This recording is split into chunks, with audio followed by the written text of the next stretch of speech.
quick history lesson for my colleagues. Did you know about 145 years ago, Western Union was offered a patent? And they were like, nah, we're good with our telegram business. The person who offered them the patent was Alexander Graham Bell and was for the telephone. They were like, no, we don't think that's going to work. Bit of a gaffe there.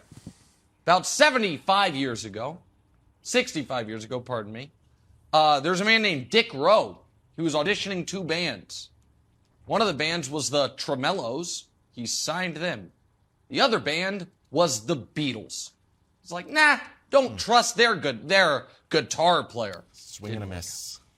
25 years ago, Excite.com was offered to buy an upstart tech company for $1 million. That company was Google.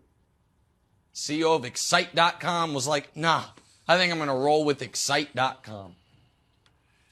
And a week ago, Kevin Wildes surveyed the sports landscape and decided to abandon the most electrifying man in sports entertainment for this collection of doofuses from Minnesota who, despite Anthony Edwards' greatness, can't get out of their own way.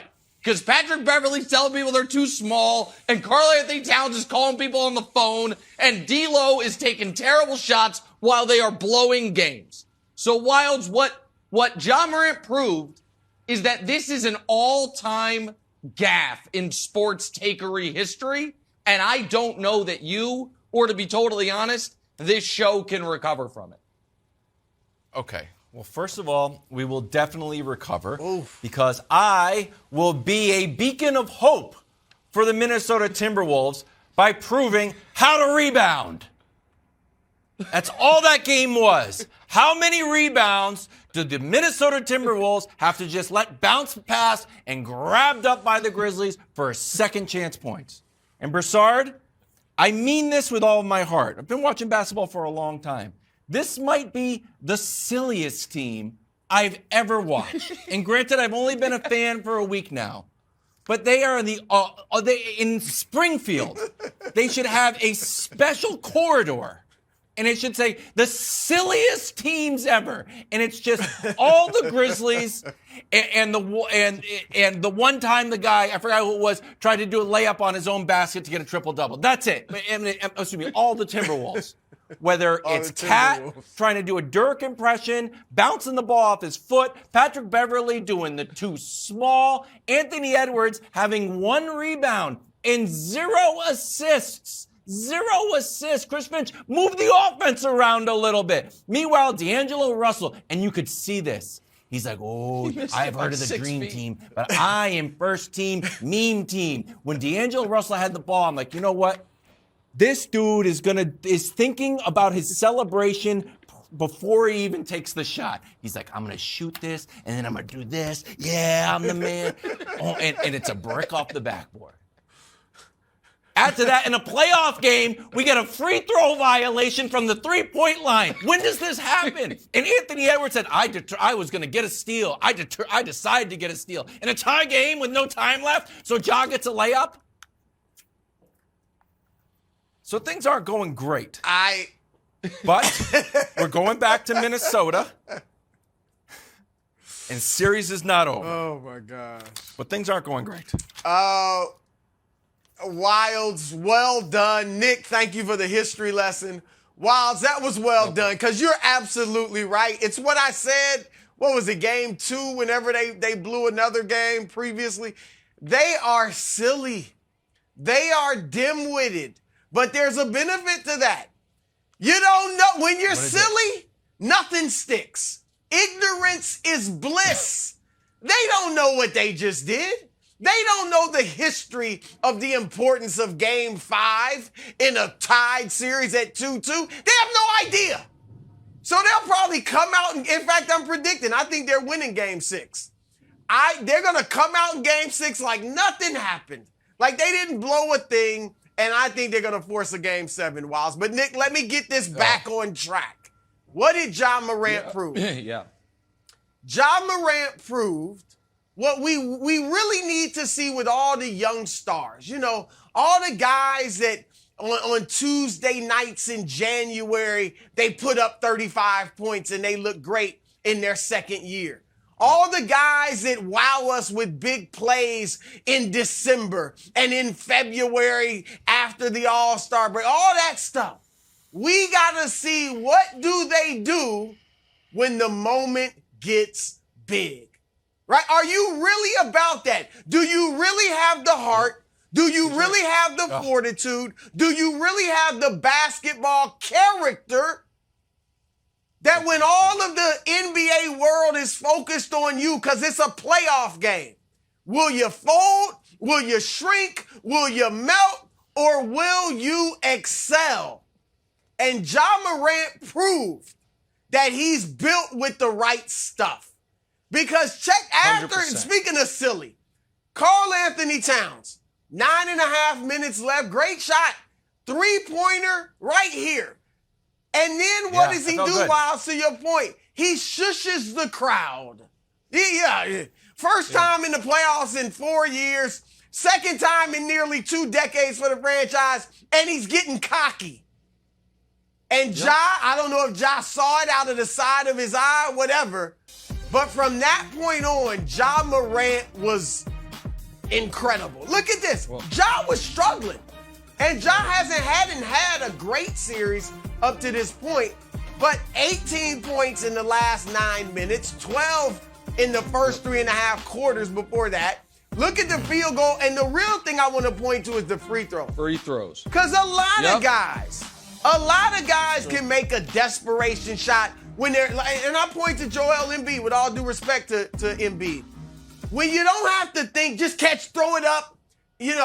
Nobody's going to kill you if you miss it. Just throw it up there. A lot of guys can hit that.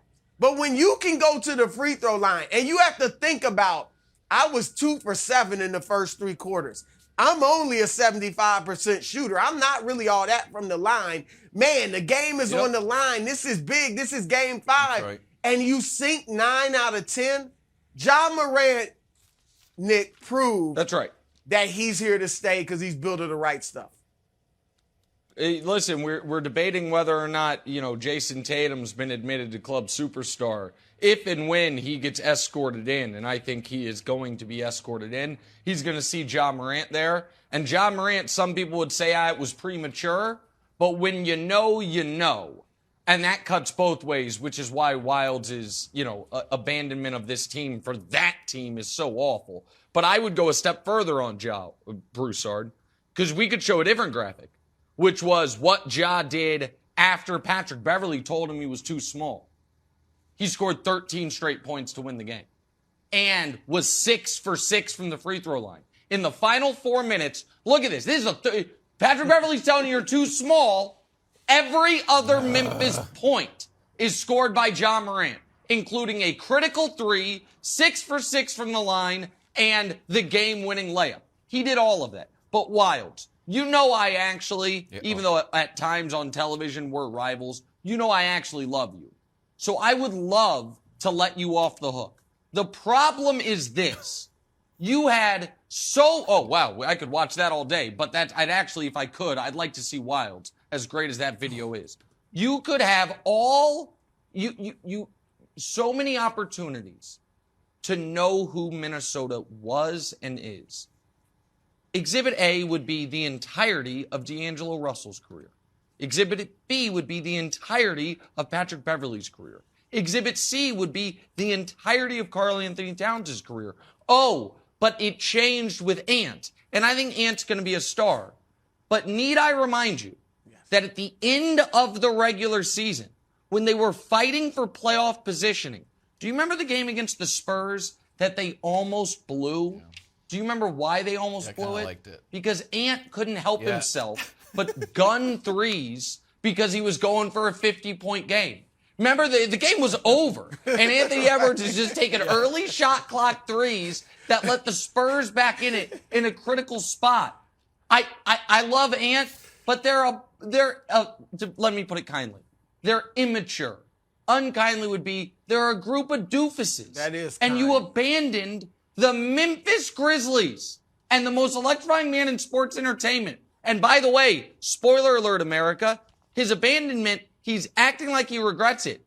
But he's so bitter about his own bad choices, in about an hour, he's going to disparage that Ja dunk. He's going to tell us about, back in my day, there were 38 dunks better. Disparage? He's so warped by what he's done. So I'd love to let you off the hook, Wilds, but I can't. I'm not. Okay, first of all, we're only an offensive rebound away. One offensive rebound that we could pull down, and none of it matters. Wolves, I'm still with you. The Wolf Pack will howl. Oh, Wolf Pack. All right, let's move on. Let's just talk about the Hawks. Wilds, quickly. Broussard, Quickly, please. Wilds. I did the Wolf howl. The show? What? I was thinking about what you said. The show, will it rebound? The show's going to rebound, and here's why. I am going to become the Ja guy. All right, Knicks got Luka. You got the Timberwolves. Yes. I got Ja. I'm taking Ja. Yeah. Thanks for watching. Subscribe here to get the latest from the show. Also, be sure to check out more of the best clips from First Things First, or go watch a few segments from our other shows on FS1.